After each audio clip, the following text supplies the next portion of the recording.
All right, today this vanity is what we're going to be making the doors for. And if we follow our paper, the first step is to make the stiles. And when we talk about a door, the stiles, just like a face frame, the stiles are on the sides of the project. The rails are on top and bottom. So we're going to be starting with the stiles today first. And if we look at our form, it tells us the height of the opening the doors will cover. So we need to figure that out, the height the opening will cover, and put that number right in there. So if I take my tape measure and measure my opening, I am getting 25 and an eighth. 25 and an eighth. So I'm just going to simply write that number in this top box. So right here in the top one, I'm going to put 25 and 1/8.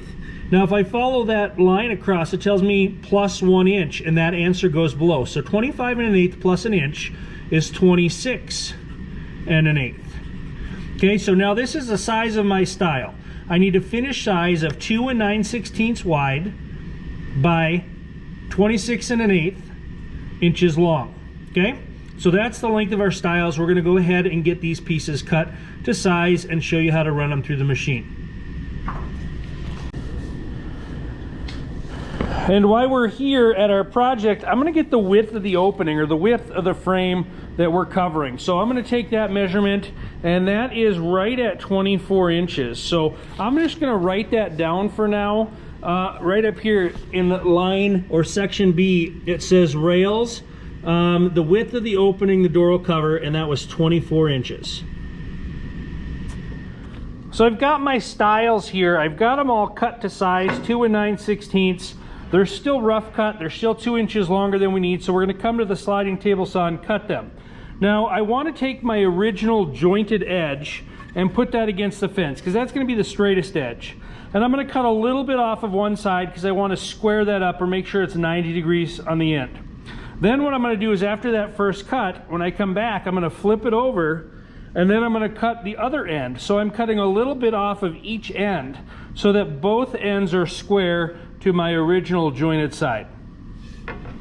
All right, now I got all 4 of my stiles for my 2 doors cut to size. They're the right width and the right length, and they've both been squared up on the end, so when I build this door, the ends should be nice and square. Now we're going to take these to the shaper and show you how to run them through the shaper. So we have a couple different shapers. This one here is the one that we're going to use for the stile cuts, and it's got the power feeder on top. The shaper is the bottom part. We have another one that we'll look at next. That's for the rails. And we have a third one that will look like this with the power feeder on top. And it's designed to cut the raised panel.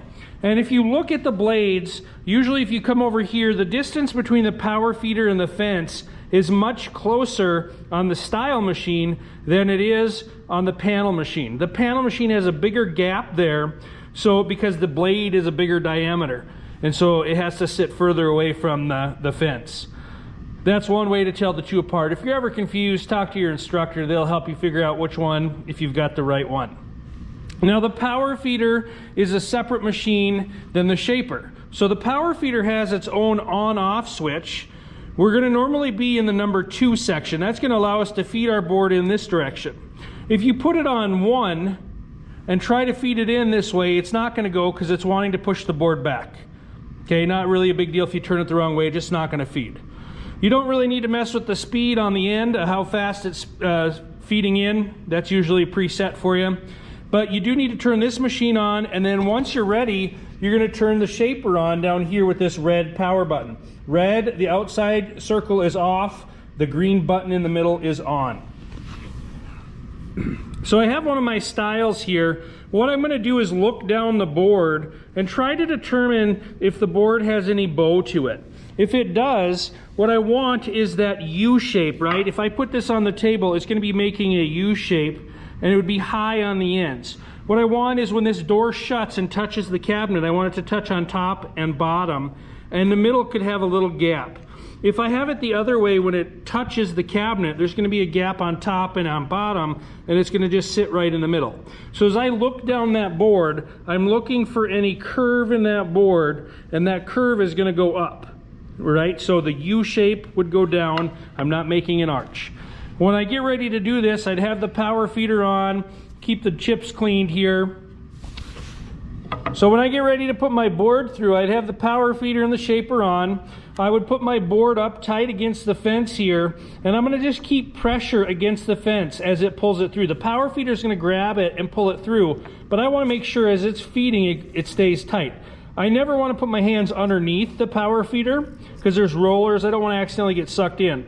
But you're going to just keep your hand tight against the board and keep it tight against the fence as it pulls through until the board gets down here to the very end. When the board leaves your hand, then you're just going to kind of let go and then go to the other side and help the board out of the machine. You should not need to push or pull the board through. The power feeder is going to do that for you. So we're ready to start running. I'm going to turn the dust system on for dust management. It's going to get kind of loud in here. Don't know if you'll be able to hear my comments, but we'll try to walk you through the process here. We're going to run all 4 of them, one right after the other. Now this machine is set to take a 1/16 of an inch off. So we made these 2 9/16. So when they come out of the machine, they're going to finish at 2.5 inches.